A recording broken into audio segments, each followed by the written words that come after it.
Service, the world's radio station.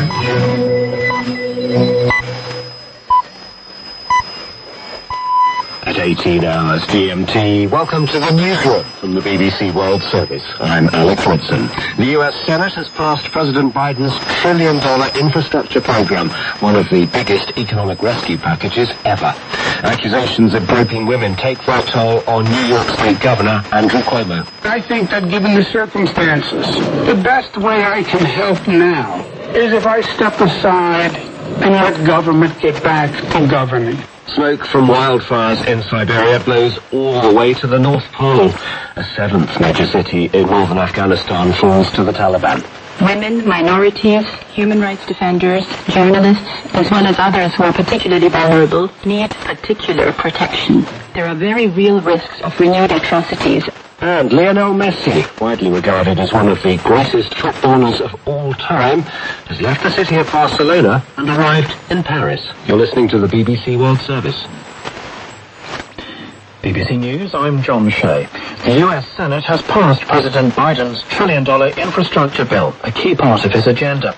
It won bipartisan support, with 19 Republicans backing the measures, despite opposition from former President Trump. The bill is the biggest of its kind in decades. It'll see massive investment in projects to fix America's crumbling infrastructure. Jen Psaki is the White House press secretary.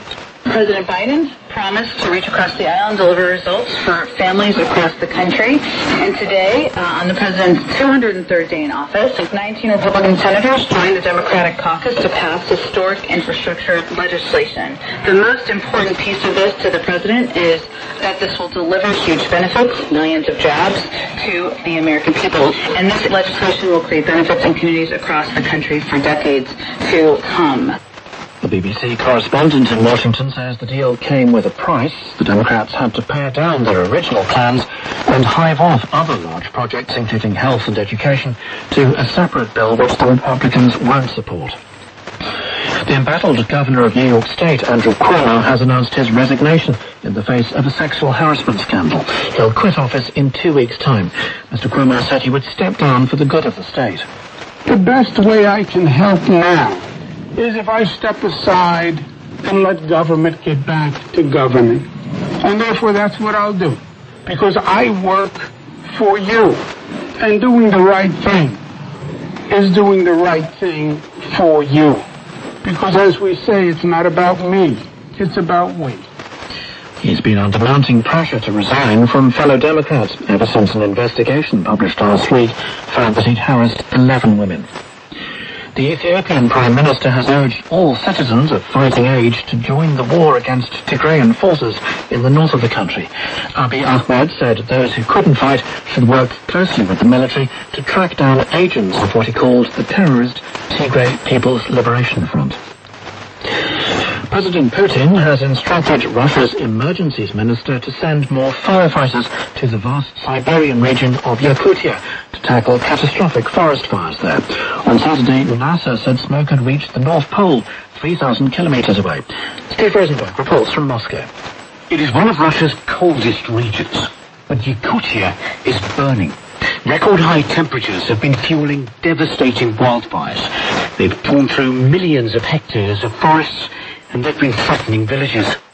Scientists are worried that the fires raging across Siberia may be releasing huge amounts of greenhouse gases, not only from burning trees, but also as a result of the thawing of the permafrost. World News from the BBC. Chancellor Angela Merkel has confirmed that $35 billion will be made available to help rebuild areas damaged in last month's devastating floods in western Germany. The money will come from the federal government and Germany's 16 states. At a joint meeting, the leaders also agreed to improve warning systems. Rules for accessing certain public spaces in Germany are to be tightened later this month because of the coronavirus. People will have to prove that they've been vaccinated, have recently tested negative, or have recovered from the virus in order to eat inside restaurants or visit hospitals and other venues. The rules will apply in areas where infection rates are deemed to be high. Taliban fighters have overrun the capital of Farah province in the northwest of Afghanistan. Afghan officials say President Ashraf Ghani has chaired a meeting of senior leaders who've agreed to mobilize what they called public uprising forces against the militants. Inayat ul-Haq Yassini is the editor of the BBC Kabul bureau. It is difficult for us to independently verify, but during the last 1 week, Taliban are taking cities by cities, and it is the 7th city. We know that in Herat, which is also in the west of the country, was seen of fierce fighting between the government forces and the Taliban. So if Farah falls, and it seems it has fallen, it will be a big blow in the west of the country for the government forces. Lava belching from Mount Etna in Italy since February has led Europe's tallest active volcano to grow even taller. New calculations reveal that lava deposits laid down by Etna's southeastern crater, now 3,357 meters high, mean it's surpassed the northeastern crater, which had formed the summit for the past 40 years. Officials say that they've cleaned up 300,000 tons of ash spewed out by Etna this year. BBC News. You're listening to the newsroom from the BBC World Service with me, Alex Ritson. President Joe Biden's ambitious $1 trillion infrastructure package has been passed by the Senate. It's been touted as a plan that will usher in the future for the United States. The deal renews billions of dollars in funds that were due to expire in the autumn and increases government spending by $550 billion. And in spite of ongoing political deadlock, it garnered support from Democrat and Republican lawmakers alike. The newsroom's Peter Goffin joins me now. Peter, what do we know about this deal? Well, this bill is really about keeping America connected. The majority of the new money promised will go towards building and fixing roads and bridges and airports and funding rail travel. It would also help update the power grid and expand access to high-speed internet, something that a third of American households, millions of people really, are still lacking. Now, this is far from a done deal. It's just passed the Senate, but it now has to be approved by the House of Representatives. And yes, the Democrats have a majority there, but the Speaker of the House, Nancy Pelosi, who is a Democrat, has said they won't pass this bill unless the Senate approves an even bigger bill on social policy later this year. So there's still some horse trading going on and more hurdles to cross. But Chuck Schumer, the Democratic Senate Majority Leader, described this as a big step. It's been a long and winding road, but the American people will now see the most robust injection of funds into infrastructure in decades. Today, the Senate takes a decades overdue step to revitalize America's infrastructure and give our workers, our businesses, our economy the tools to succeed in the 21st century. And Peter, perhaps the most remarkable thing about this bill is that several Republicans voted for it. Yeah, that's right. We talk a lot on this program about U.S. politics being more divided along party lines than ever, but 19 Republican senators voted in favor of this bill, and we even heard the Republican Senate Minority Leader, Mitch McConnell, say at the weekend that although this bill is far from perfect in his eyes, everyone can agree that Americans deserve high-quality roads and bridges and essential services. Now, what's really striking is that Donald Trump had campaigned hard for Republicans to reject this package. And in the last few years, his opinion has largely dictated Republican policy. But it's pretty hard for politicians of any stripe to come out against a plan that promises to give Americans shiny new things and better internet and easier transportation, all while generating millions of jobs. So, is this a sign of political cooperation to come? Probably not, but it is one step closer to this bill becoming a reality, and Joe Biden seeing his massive plan for infrastructure rejuvenation come into force. Peter, thank you. The newsroom's Peter Goffin. Since late last year, the governor of New York, Andrew Cuomo, has been at the center of a scandal over his treatment of women. An investigation by the state attorney general's office found that Mr. Cuomo, who's 63, sexually harassed 11 women, including state employees, leading to calls from President Biden and others for him to step down. Now, despite continuing to insist the accusations are unfair and politically motivated, he's done just that. Our North America correspondent, Neda Tawfik, reports. This is a stunning reversal of fortunes for a former heavyweight of the Democratic Party who was hailed as a national hero during the COVID pandemic just last year. His image now is closer to that of a villain after a 5-month independent investigation by the State Attorney General's office found he sexually harassed 11 women. He has denied any wrongdoing, but the once rising star with national political ambitions faced intense pressure from his own party to step down, including from his friend President Joe Biden. His resignation spares him the scrutiny and humiliation of impeachment proceedings in the state legislature. During his press conference, he acknowledged that would consume government with months of political and legal controversy. Government really needs to function today. It is a matter of life and death, government operations. And wasting energy on distractions is the last thing that state government should be doing. And I cannot be the cause of that. And I would never want to be unhelpful in any way. And I think that given the circumstances, the best way I can help now is if I step aside and let government get back to governing. And therefore, that's what I'll do. His resignation will go into effect in 14 days.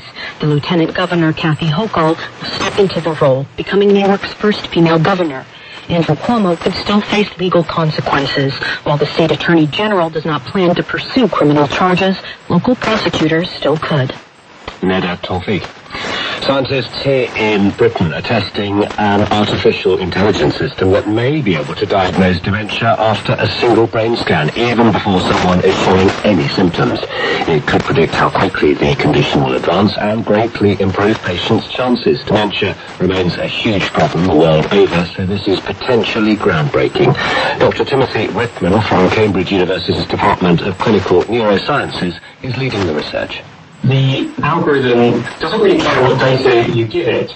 It's learning something about that data, depending on the information that you provide. So in our case, we provided it with people with dementia. There are lots of research papers on the use of neuroimaging and AI in lots of different conditions.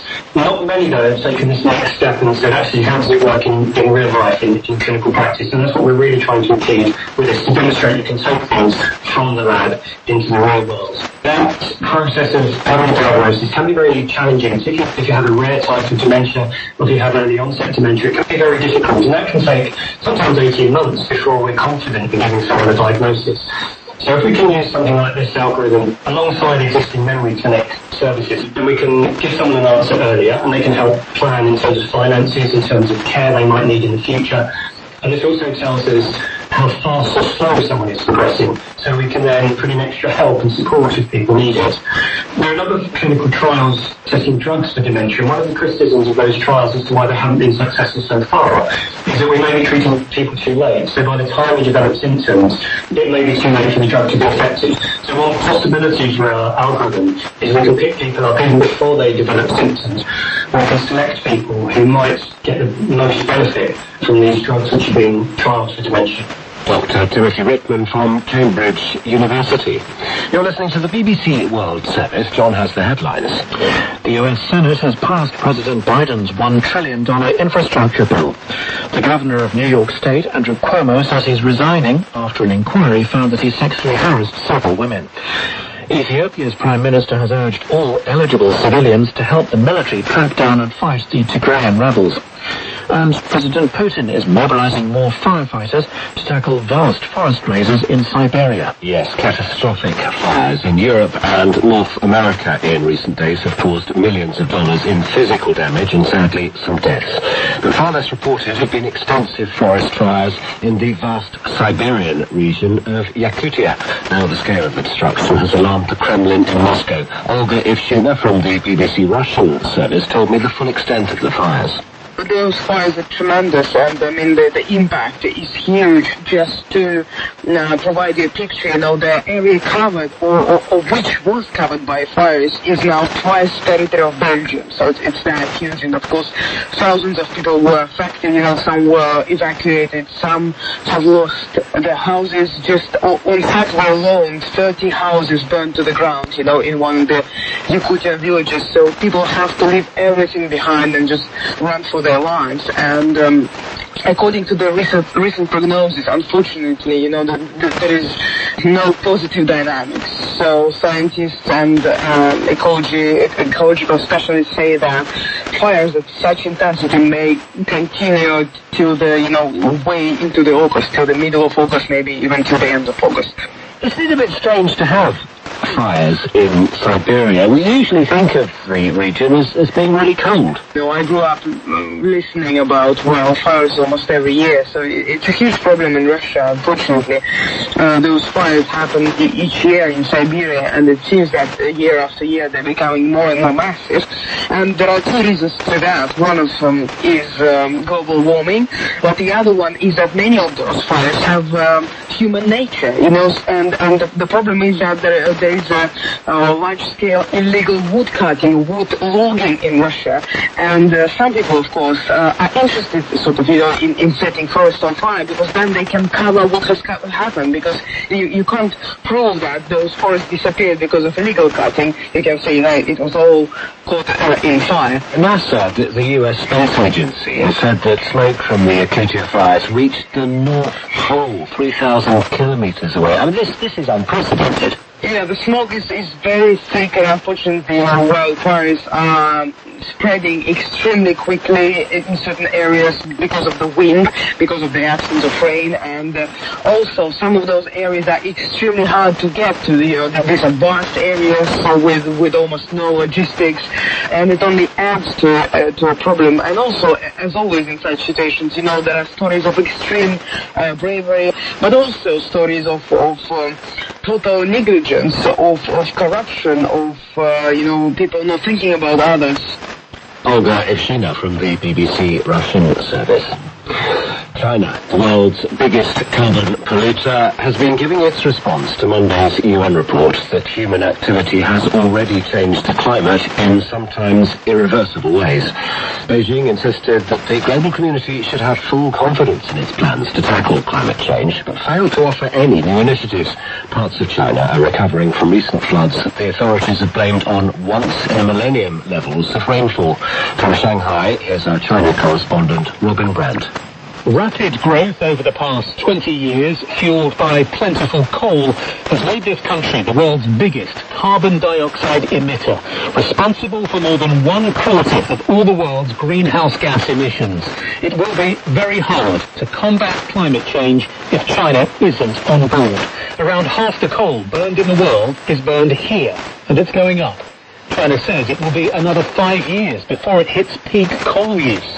President Xi has said carbon emissions will peak 4 years later in 2030, but pledged that his country will be net zero by 2060. China is increasing its energy mix, investing a lot in solar in particular. It sees huge potential in electric vehicles. The country wants and needs cleaner, less polluted air for its people. But it's clear that Beijing is not willing to endanger, as it sees it, its economic powerhouse by weaning itself off coal any quicker. Robin Brandt. The Taliban has captured another major city as it continues its seemingly unstoppable sweep across northwestern Afghanistan. Farah is the 7th provincial capital to fall in under a week. The United Nations spokesperson, Ravina Shamdasani, said the Taliban had sown terror across the country. The people of Afghanistan are speaking of their deep fears of a return to the worst of the human rights violations of the past. Women, minorities, human rights defenders, journalists, as well as others who are particularly vulnerable, need particular protection. There are very real risks of renewed atrocities against ethnic and religious minorities. That's Ravina Shamdasani from the United Nations. The UN has urged the militants to lay down their arms and return to the negotiations with the Afghan government, and the US envoy is due to host talks between the two sides in the coming days. But with their fighters facing little resistance, the Taliban have little incentive to end their offensive now. Here's our South Asia regional editor, Barasan Ettarajan. The Taliban, they are now controlling more than 50% of the territory districts in Afghanistan. And those people who have fled from those areas already under the control of Taliban, they have been talking about, summary executions, beatings, and women being taken away by the Taliban fighters. And, many of the people have fled from those areas. They're coming and living in open spaces. So this is exactly what many people are worried about. So this is not simply about taking territory. This is about the way people's life is going to change, the way they lived. For the last 20 years, there was a nation building. We talked about civil society, human rights issues, women going to work. For example, like women working in media in cities like Kandahar and Lashkargah, they have completely stopped broadcasting. People have lost jobs. So the way women going to work is going to change under Taliban control. But even though Taliban deny these accusations, they are insisting on implementing their ultra-conservative Islam. And people have experienced what it was in the 1996 to 2001. So what people are worried about and fighting for is the way they have lived so far, the freedom they have enjoyed, the way they lived a normal life like people in other countries in the region. And that is what is worrying many of the activists, because this is not about taking territory, this is about changing people's lives altogether. Barasan Ettarajan. Hundreds of fans gathered outside Paris's Le Bourget airport to greet the arrival of arguably the greatest footballer of our age, Lionel Messi. It's still not official, but the former Barcelona star is widely believed to have agreed a 2-year deal with the French superclub Paris Saint-Germain. There are reports that one of the most famous structures in the world, the Eiffel Tower, will be lit up in his honor at some point in the coming hours. Semra Hunter, a Spanish football journalist with La Liga TV in Barcelona, gave us her reaction to the move. It feels like a glitch in the Matrix, if I'm completely honest with you. We're still trying to get our heads around what's actually happened here, because for months, Joan Laporta, the president of Barcelona, he's been saying, don't worry, we have cause for optimism, we'll get the deal done. Lionel Messi, he wants to stay, we want him to stay. So it seemed like it was a done deal. Everybody kind of had that feeling, from the fans to the club, to the players, to the media over here. And so whenever everything kind of fell apart within 24 hours, when Messi came back from a visa from holiday, and all of a sudden he was being shown the door, it really was a bit of a shock to the system. And it did leave so many fans really reeling with the idea that he's no longer going to be part of this club where he's built his legend, not just for himself but for Barcelona as well. So it really is quite a surreal day, a moment, to see him arriving here in Paris and to see him with that PSG shirt as well. So I do think that deep down he is hurting. He probably feels somewhat betrayed and frustrated and angered by what happened over the last few days. But I'm sure he'll be able to put that aside. He is the ultimate competitor.